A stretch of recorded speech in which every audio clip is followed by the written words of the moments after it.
बंद पड़े जा बंद पड़ी। कटे जाल कर्मों का चालू कर तो देता ही हमसे तिर जावे हो कर सत्संग मनवा गुरु फरमावे। प्रिय बंधो, इस मनुष्य जीवन में संगति का बहुत बड़ा असर है और हकीकत में देखा जाए तो जीवन में संगति ही दुर्गति का कारण है और संगति ही सदगति का कारण है।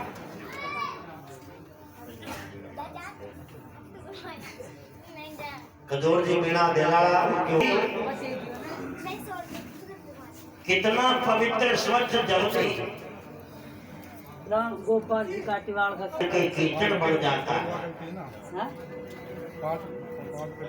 और वो कीचड़ बना हुआ गंदा जल भी काटीवाड़ है की गर्मी पाकर भाप बन के उनके बादल बन जाता है।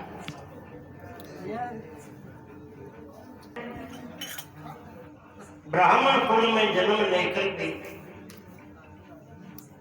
भेदों की संगति के पाले पड़ा, जो रत्नाकर डाकू हो गया और वही रत्नाकर डाकू जब सप्त ऋषियों की संगति में पड़ा, सप्त ऋषियों के पाले पड़ा, तो वही महर्षि वाल्मीकि हो गया। ये जीवन में संगति का ही प्रभाव है। बातों घना कर दिया देते रामचरण पारस बरसता पलटे पंच गुण जो मौल वर्ण मन कठोरता फिर लोहा कहे न कोई। लोहा जब पारस के रगड़ खाता है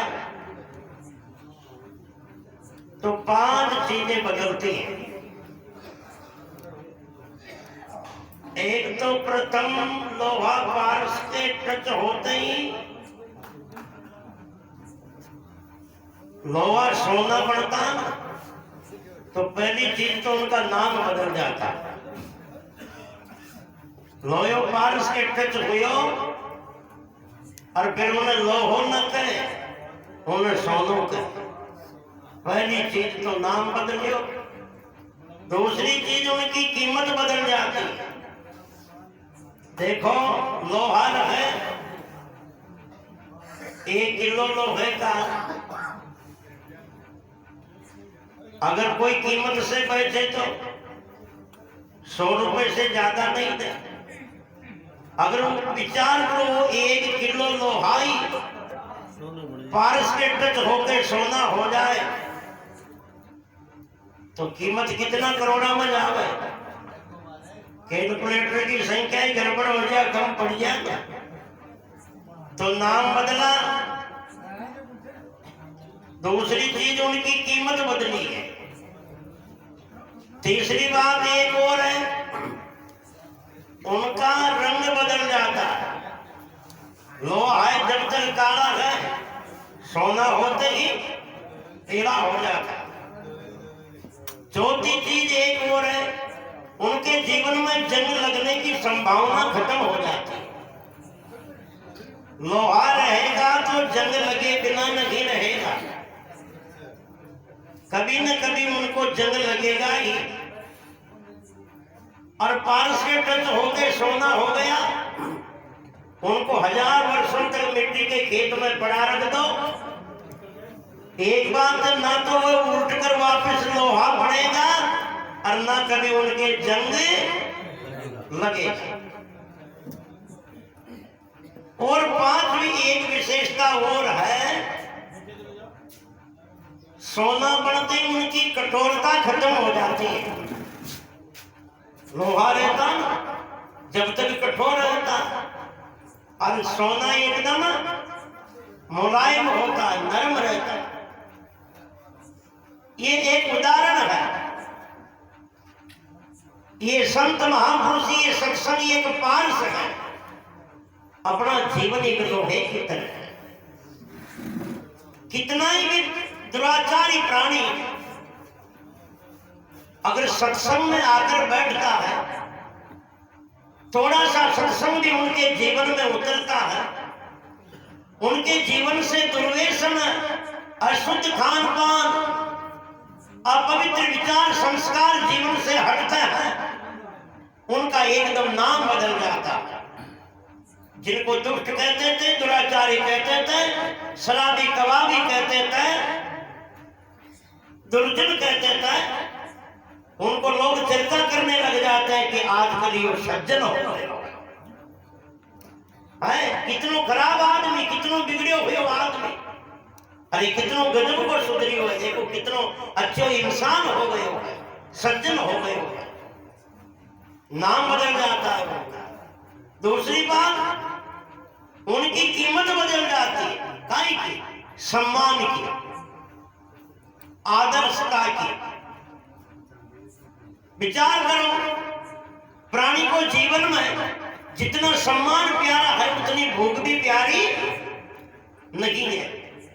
3 दिन का भूखा इंसान हो, वो किसी के द्वार पे चला जाए और उसका अपमान करके उनको चाहे कितने अच्छे पकवान भी जिमाव है, तो उनको 1 या 2 दिन और भूख सहन करना मंजूर है, मगर वो अपमान का खाना पसंद नहीं करेगा। और चाहे कितना ही अच्छा भोजन करके आया हो, किसी के द्वार चल गया और उसे परिवार में प्रेम होता है, उनकी हृदय की मनवार होती है, तो चाहे उसके घर पे चटनी रोटी हो, वो 2 ग्रास ही उनकी मनवार में खाएगा, मगर जरूर खाएगा।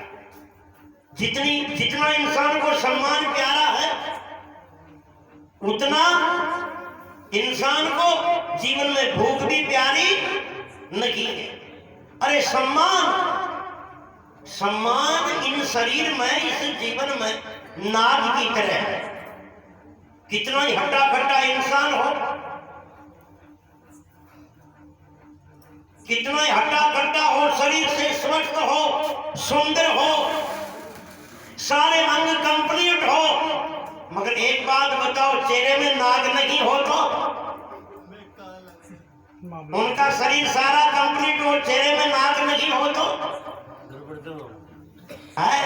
बोलो, जो कोई भी देखे तो है, जो भी देखेगा उन्हें सोचना कि ई को नाग को न काटो भाई। अगर नाग काटो तो ये जरूर कोई न कोई इनमें बुराई जरूर होगी, अवगुण जरूर होगा। बिना बुराई के, बिना अवगुण के, बिना कोई कारण के नाग कभी कटता नहीं है, इनमें जरूर कोई बुराई होगी। तो और चाहे अंग कट जाए, आंख फूट जाए, एक फूट जाए, 2 फूट जाए, कान टूट जाए, हाथ फूट जाए, पांव टूट जाए, कोई अचरज नहीं करता है, मगर अगर नाग नहीं हो तो लोगों को अचंबा होता है। इसलिए जैसे नाग, और आपस देशी भाषा में कहा भी तो हम कि नाग को स्वाद है। आज दिन तक कोई कहे तो देखे वो हमारा आंखें को स्वाद है, कोई कहेगा भाई हमारे कांदरा को स्वाद है, या भी कोई कौन कहे भाई हमारे छाती को स्वाद है। कोई 36 इंच बताओ है चौड़ी, कोई 56 इंच बताओ है, मगर फिर भी छाती ने कितनी चौड़ी लंबी बताओ, मगर फिर भी स्वाद को कहीं तो आ अटके ना। कोई यान को न कहे कि भाई मारे हाथ पाँव को स्वाद है, सभी आए कि मारे नाक को स्वाद। कोई पड़ोस में अनपढ़ हो, बोलचाल नहीं हो, कोई महात्मा आ जाए और महात्मा कहते हैं सत्संग को निमंत्रण थारे पड़ोसी ने भी दे रहा है, और उनसे अनपढ़ है तो कहते नहीं महाराज उनके मारे बोलचाल को न। महात्मा कहते हैं कोई बात नहीं भाई, तारे भजन है, तारे सत्संग है, बोलचाल नहीं है तो आज के लिए तू ही जा बोल जा, तू ही निमंत्रण दे दे। तो कहते नहीं गलती तो उनकी है, मैं क्यों बोल दूं, हमारे भी नाक को सवाल है।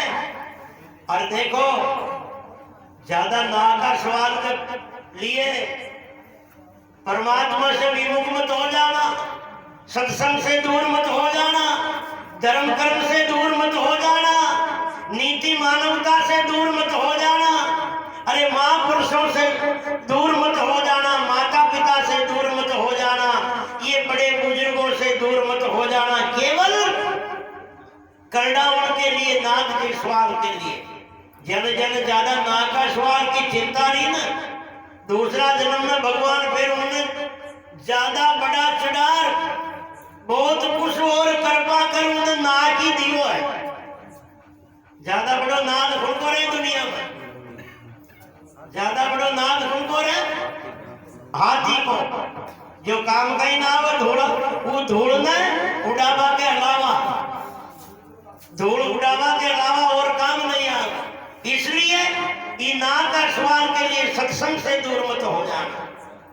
इसलिए कहने का अर्थ यह है, कोई प्राणी सत्संगी बनता तो उनके सम्मानता की कीमत बढ़ती है। अगर किसी प्राणी कोई कितना ही दुराचारी दुर्जन हो, सत्संग में बैठ करके सुधर गया, उनका आचार विचार पवित्र हो गया, थोड़े सत्संग के विचार भी आए तो वहां से उठाकर उनको यहाँ बिठाया जाता है, यहाँ माला सम्मान स्वागत किया जाता है। और आप बताओ, जो अनेक के बीच में से उठकर कहीं बैठ करके एक दिखता है, उनके जीवन की, उनके सम्मान की क्या कीमत होती है। इसलिए पहला नाम बदला, दूसरी सम्मानता की कीमत बदली, तीसरी विशेषता क्या, तीसरी विशेषता उनकी कठोरता खत्म हो जाती है। जो अज्ञानी आदमी होता, दुर्जन होता है, कुकर्मी होता, वो बड़ा घमंडी होता, अभिमानी होता, जाति पाति का घमंड, रुपए पैसे का घमंड, और या कोई राजनीतिक नौकरी का पद मिला उनका घमंड, या कोई शरीर का घमंड, परिवार का घमंड, उनके दिल दिमाग में इतनी करड़ावन होती है कि वो प्राणी किसी की सेवा के लिए खड़ा तक नहीं होता। और आप जानते हो घमंडी आदमी के हृदय में किसी के प्रति सेवा करने की भावना होती नहीं है। वो सोचता मेरी सेवा करने के लिए दूसरे खड़े होते, मैं किसकी सेवा करूंगा, क्योंकि घमंडी प्राणी के हृदय में कभी श्रद्धा होती ही नहीं है। और आज इंसान जैसे जैसे घमंडी होता जा रहा ना, ये सारी सेवा की व्यवस्थाएं बिगड़ती जा रही है। आज सारी सेवा की व्यवस्थाएं किराए की हो चुकी है। रसोई बनाना हो तो किराए पे, जिमाना हो तो किराए पे, पानी भी पिलाना हो तो किराए पे, अगर पत्रे भी उठानी हो तो किराए पे, अरे निमंत्रण भी देना हो तो किराए पे, सारे किराए पे। और जो सेवा की भावना से उठकर कोई सेवा करता ना, उनके हृदय में बड़ी मनवार होती है। वो कोई चीज झटकने के लिए, जिमाने के लिए भी आता तो एक दो चीज जबरदस्ती मनवार में डाल जाता है। और जो किराए पे आते हैं ना जिमाने वाले, वो ऐसे ऐसे करके आगे निकल जाते हैं। और वो वक्त में आपने थोड़ी खुजली भी जागती ना माता पर, और गिरदन भी आलगी बीवी आगे किसली जाके खाओ तो खा, तुझे थारे लाभों है कुछ खा, कोई खा जाओ तो बोलो, और कोई भागे तो बोलो बंदा के कहीं करने पड़ी। और आजकल तो वो भी व्यवस्था नहीं, ये डिनर वगैरह चलिया है, जिनमें एक साथ जाने गौशाला में गाय में घुसावा ना, एक साथ घुसा दो, घूमता रहो, फिरता रहो, चलता रहो, और धाम जाओ तो बाहर निकलता रहो। वो आयोजन करवा वाला भी पता नहीं है कि कोई खार भी क्यों है तो भूखो ही भागी हो है।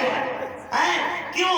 पहले भी बड़े बड़े आयोजन होते थे, इनसे भी ज्यादा बड़े होते थे, मगर अपनी अपनी व्यवस्था की जिम्मेदारियां होती थी। और सेवा करने वालों के हृदय में एक सेवा भाव होता था, कर्तव्य भाव होता था, एक निष्ठा होती थी, एक श्रद्धा होती थी।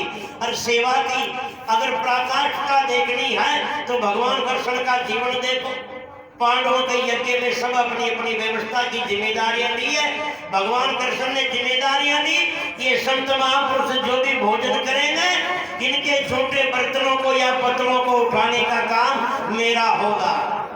सेवा राजसोई यज्ञ में करी कृष्ण भगवान, पत्तल झूठी उठावते कितने निराभिमान, कितने निराभिमान सकल सृष्टि का स्वामी, रहे घमंडी दूर कहे हम पद के नामी, मानव तन की मौज लहे बड़ भागी मेवा, अरे मद की मिटे तब हुई भारती पूर्ण सेवा। बड़े बड़े धार्मिक ट्रस्टों में जाकर के देखना, ये अनाथ आश्रमों में, वृद्धाश्रमों में, धार्मिक ट्रस्टों में बड़े बड़े लखपति करोड़पति सेठिया लोग इतने भाव से, इतने श्रद्धा से गरीबों की सेवा करता है, अरे भक्तों की, सत्संगियों की सेवा करता है। आज अपने समाजों का दुर्भाग्य है कि जो भी प्राणी कोई थोड़ा ऊंचा उठ करके कोई राजनीतिक क्षेत्र में या कोई नौकरी के क्षेत्र में या कोई संपन्नता के क्षेत्र में थोड़ा ऊंचा उठता है, अरे उन लोगों की दृष्टि और आगे जाती है, अपने समाज की तरफ नहीं आती है। उन लोगों को अपने बीच में बैठ करके रहना, जीवना, बैठना ही शर्मिंदगी महसूस होने लग जाती है। वो ऐसा सोचने लग जाते कि मैं इनके बीच में बैठूंगा तो ये दूसरे लोग, बड़े लोग मुझे क्या कहेंगे कि शायद ये भी इनका ही आदमी है, इन्हीं समाज का व्यक्ति है। और इसी दुर्भावना ने इन अपने समाजों में पिछड़ापन पैदा किया है। मुझे बाबा साहब का एक शब्द याद आता है, बाबा साहब अम्बेडकर का। जब संविधान बनने के बाद में पहला एक आदमी कलेक्टर की पोस्ट पे पहुंचा था, एक बार बाबा साहब ने उनको बुला करके एक बात कही थी कि ज्यादा नहीं दे सको समाज को, ज्यादा कुछ ना कर सको तो इतनी बात मेरी मान लेना, जिन गांव से उठकर आए हो, जिन समाज से चलकर आए हो, कम से कम एक महीने में एक बार जाकर के उन लोगों के बीच में जाके जरूर बैठना। एक महीने में एक बार जाकर उन लोगों के बीच में, उस गांव के बीच में जरूर बैठना, ताकि कुछ ना करते हुए भी उन लोगों का मनोबल बढ़े, आत्मविश्वास बढ़े कि देखो ये अपने समाज के बीच में से उठकर शिक्षा की बदौलत देखो ये इतनी बड़ी पोस्ट पे गया है, ताकि हम भी इनको देख करके कुछ करें, जो हमारा भी मान सम्मान बढ़े, हम भी इनकी जगह जाएं। देखो बाबा साहब के एक शब्द ने उनके जीवन में कितनी प्रेरणा पैदा की है। और आजकल के लोगों को अगर ऊंचे पद में चल गए तो अपने बीच में आने में शर्म आने लग जाती है। इसलिए यानी ज्ञान होता है तो कठोरता, अभिमानता की खत्म होती है। और चौथी चीज एक और है, अभिमान खत्म होता तो आपस में सद्भावना बढ़ती है, प्रेम बढ़ता है, भाईचारा बढ़ता है, व्यवहार बढ़ता है, आपस में स्नेह बढ़ता है, आत्मीयताएं बढ़ती है। और जिसमें ये सद्गुण जीवन में पनपते हो, वो चाहे कितने दूर जाकर के बस जाए, वो जहां जाके खड़ा होता उनका परिवार ही परिवार होता है। और ये बातें जीवन में नहीं, उनका पड़ोसी भी, उनका रिश्तेदार भी, उनका भाई बंद भी पराए जैसा जीवन जीता है। इसलिए ये शांति से, आनंद से, प्रेम से जीने के गुण है जीवन में। इसलिए ज्ञान होता है तो कठोरता खत्म होती है, अभिमान की। और चौथी चीज एक और है, उनको जंग लगने की संभावना खत्म हो जाती है। ज्ञान होने से जीव भाव खत्म होकर के ब्रह्म भाव स्थित हो जाता है। जहाँ जीव भाव ही खत्म हो जाता, वहां पर ये जन्म मरण का चक्र ही खत्म हो जाता, सारा बंधन ही छूट जाता है। इसलिए कहा, और फिर का लोहा कहे न कोई, मोल वर्ण मल कठोरता, यानी उनके विकारों का, ये अपवित्र संस्कार विचारों का मेलापन ही खत्म हो जाता है। ये जीवन में सत्संग का प्रभाव है। इसलिए संतों ने कहा, कटे जाल कर्मों का, अरे भव से तिर जावे वो, अरे कर सत्संग मनवा गुरु फरमावे वो, कर ले सत्संग मनवा गुरु फरमावे वो। गोवध छुरी पारस संग करके अंग पलटावे हो, कंचन होकर हार मरे तो हिवड़े लटकावे हो। और देखो जिनका अंतःकरण पवित्र होता है उनके जीवन में ये शब्द असर करता है। जिनका अंतःकरण निर्मल है वो तो 5 मिनट बैठ कर के सुनेगा ना, 5 मिनट के शब्द ही उनके जीवन में जरूर प्रभाव पैदा करेगा। एक सेठ जी जन 25 साल हो गया कथा सुन। अब एक दिन दुकान में लड़कों बैठो जो सेठ जी कथा सुनवा गया, ग्राहक ज्यादा आ गया दुकान में कि और आज ज्यादा सामान खरीदूं, थारे पिताजी ने बुला लिया। तो वो लड़कों सेठ जी कथा सुन लिया, सत्संग सुन लिया, जहां जाकर सेठ जी ने कान में कियो गए ग्राहक आया है दुकान में, आज ज्यादा सामान खरीदना है, आपने बुला लिया। वो वक्त में मध्य भागवत को प्रसंग चाल लियो जो भगवान कृष्ण महाराज उद्धव जी ने कह दिया, उद्धव अहम सर्वेषु भूतेषु भूतात्मा अवस्थित सदात्म विज्ञायमावृत्ति कृते अर्चना विडम्बनम। है उद्धव, जो ये जीवात्मा है वही परमात्मा को रूप है, जिन्हें आत्मा जान ली वो परमात्मा ने जान लियो। ये सब में दया की भावना रागनी आत्मा ने परमात्मा रूप जान। यह बात वो लड़का के कान में पड़ गई है। जब लड़कों और सेठ जी कथा सुनर पाता जा रहा तो दुकान में एक गेहूं की बोरी रखी, बीम गाय गेहूं खा रही है। सेठ छोरा में घेरे छोरा बागर गाय के सोटी की दे रहे दियो, गेहूं खा गिरे बोरी में। छोरो कह रही हाल तो कथा में सत्संग में सुनरी आया कि सब में वाही आत्मा है, तो फिर गाय में भी तो वाही आत्मा जी हूं कि छोटी की क्यों देना। सेठ कह रही हो छोरा 25 साल हो गया रे मन में सुनता, उठे सुन उठे चढ़ाए जोरे, तो आज ही की और आज ही पल्ले बांध जाए करे। जो भाग सेठ तो गाय कहती छोटी की, और वो लाठी को निशान छोरा की पीठ पे उगड़ गयो और छोरो बचार खार माई पड़ गयो है। इन्हें सेठ को सुनते 25 साल हो गया, फिर भी आत्मा का ज्ञान नहीं हुआ। और वो लड़का ने केवल आकर के 5 मिनट सुना था, उसमें ही अपने आत्म तत्व का ज्ञान हुआ है। क्योंकि सेठ भले ही 25 साल से सुन रहा, मगर अंतःकरण अशुद्धता मलिन था। और लड़के ने 5 मिनट सुना, मगर उनका अंतःकरण पवित्र था। बोलो सद्गुरुदेव भगवान की, बोल जाओ सब हाथ खड़े करके, बोलो राम जी महाराज की। इसने कहा